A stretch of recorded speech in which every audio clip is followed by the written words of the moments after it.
Residence degli Ulivi, l'incanto della natura per chi vive in città. Telefono 0962 96 4192 348 01 17 609.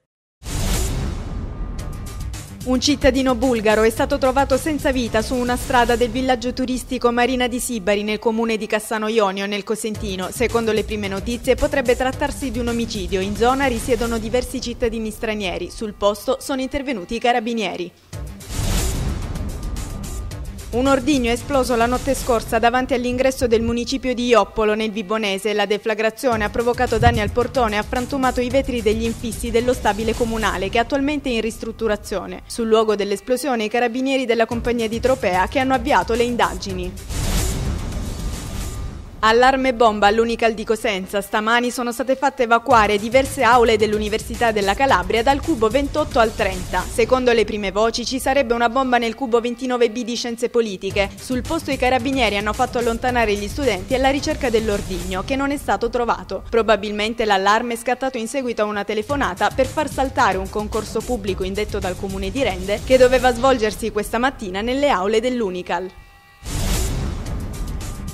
La Regione Calabria ha pubblicato il bando per la concessione di agevolazione agli investimenti e allo start-up di microimprese di nuova costituzione. È uno degli strumenti che il Dipartimento Attività Produttive, ha detto l'assessore regionale Antonio Caridi, ha attivato nel contesto di una strategia complessiva volta a favorire lo sviluppo e la competitività del sistema produttivo locale. Per le richieste di agevolazione relative al bando è previsto un finanziamento di 15 milioni di euro.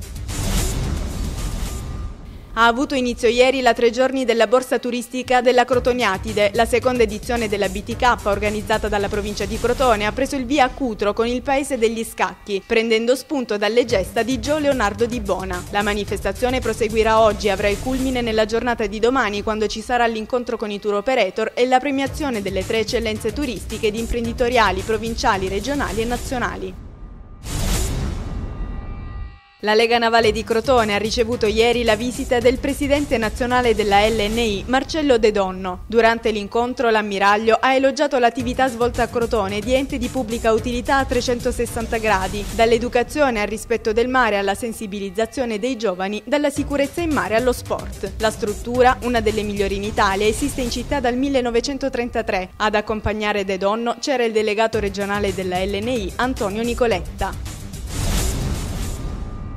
Si è tenuta domenica a Crotone l'iniziativa Buon Compleanno Farmer Market. La struttura, che il comune ha voluto dedicare ai contadini ed agli imprenditori dell'agricoltura, è al suo secondo anno di vita. Alla festa hanno preso parte molti cittadini e produttori che hanno potuto gustare prodotti di prima qualità. Presenza importante quella dell'associazione tipicamente crotonese che gestisce l'attività delle 28 aziende agroalimentari che hanno condiviso il progetto del mercato dei contadini, il primo di questo tipo in Calabria. Per la terza serata della rassegna internazionale La Grande Musica per il Cinema, 2 grandi personalità della musica e del cinema italiano hanno calcato la scena sabato scorso al Politeama di Catanzaro. Si tratta del compositore Franco Piersanti, considerato l'erede di Nino Rota, e l'attore napoletano Silvio Orlando, vincitore della Coppa Volpi per la sua intensa interpretazione nel film Il papà di Giovanna. Prima dello spettacolo i 2 artisti hanno partecipato ad una conferenza stampa con il sovrintendente Mario Foglietti e il dirigente generale Marcello Furiolo. Una sola vittoria nello scorso weekend per le squadre calabresi. Ad ottenere i 3 punti è il Cosenza ai danni del Foligno grazie al gol di Biancolino che regala la prima vittoria al tecnico Somma. Nella Serie B Win pareggi a reti bianche per il Crotone sul campo del Siena e per la Regina al Granillo contro l'Empoli. In seconda divisione 0-0 al Ceravolo tra Catanzaro e Aversa, sconfitta 3-1 per la Vigora a Trapani e pareggio 1-1 tra Vibonese e Campobasso.